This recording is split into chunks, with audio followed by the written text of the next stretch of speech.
This EU50 trade setup played out exactly as planned, 3 risk reward and take profit hit, and I'm breaking it down exactly so that you can learn how to spot these high probability setups yourself.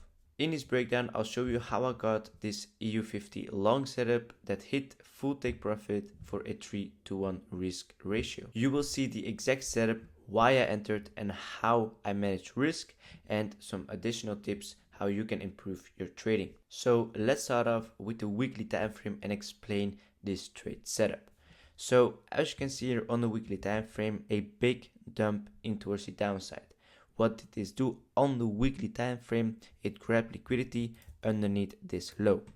So with that in mind, we could expect price to trade up higher. Why? Because if we zoom out, we can see that EU50 has been moving in towards the upside. So after grabbing liquidity and respecting the swing low, we could now expect to trade up higher and take liquidity and break the highs. So that's also what I'm expecting.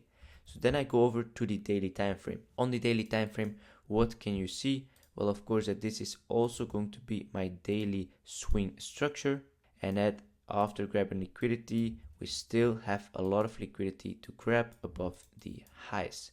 So then what happened is that we came in towards this small demand zone, and we also grabbed liquidity underneath this low. Again, after grabbing liquidity, we expected upside to trade up higher. We then broke this daily fractal, causing this whole cell to be your demand zone where you want to trade up higher from.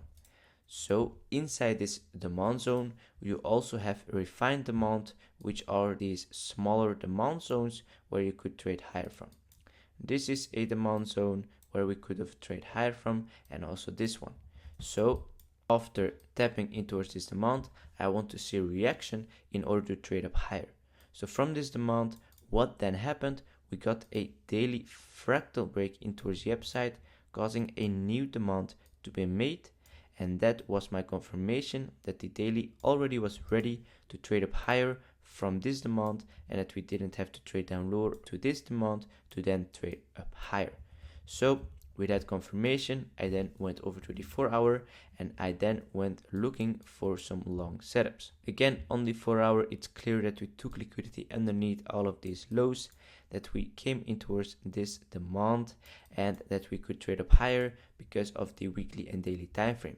The 4-hour structure is bearish, as you can see over here, but I do not really care because my higher time frame says that I could trade up higher, and you can see how long away this structure was. So it really doesn't matter too much because of this big move that took out a lot of liquidity underneath the lows, and this was all because of a news announcement from Trump.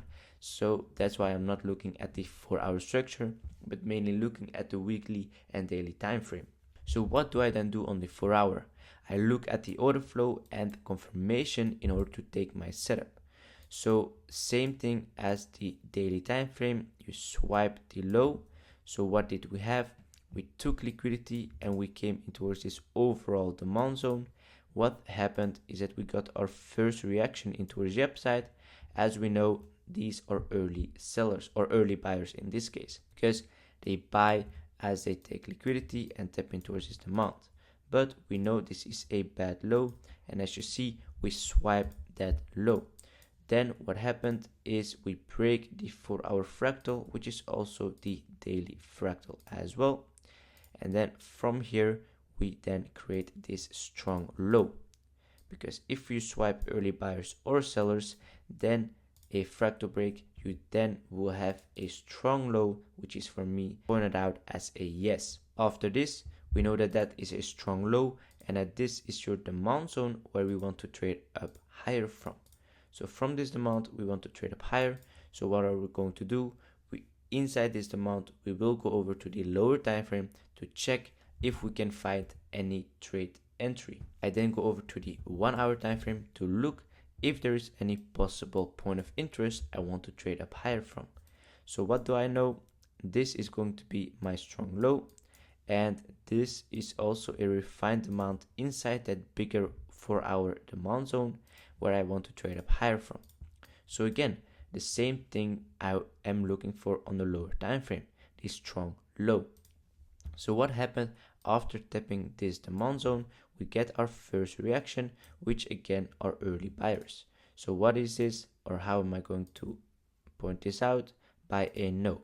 So this is going to be my 1 hour no, and then you will see that after swiping that no, this is going to be your yes. So this is going to be my 1 hour yes, of course, after you break the 1 hour fractal break. Now you'll see that I entered already over here before the 1 hour fractal break happened. So why is this? Why did I already take a long setup before the 1 hour was ready? So I went over to the 15-minute and I took a look over there because I know that EU50 is a more aggressive kind of pair. So after a 15-minute setup, swiping possible early buyers on the 1 hour, for me it was already valid and clean and visible that we could trade up higher. So what do I see after swiping these early buyers? I then see that we grab some little liquidity on the 15-minute, but mainly we tap in towards this even more refined demand zone on the 15-minute time frame. So from here, I was looking for a V-shaped reaction because we took liquidity beneath the lows and tapped this demand zone.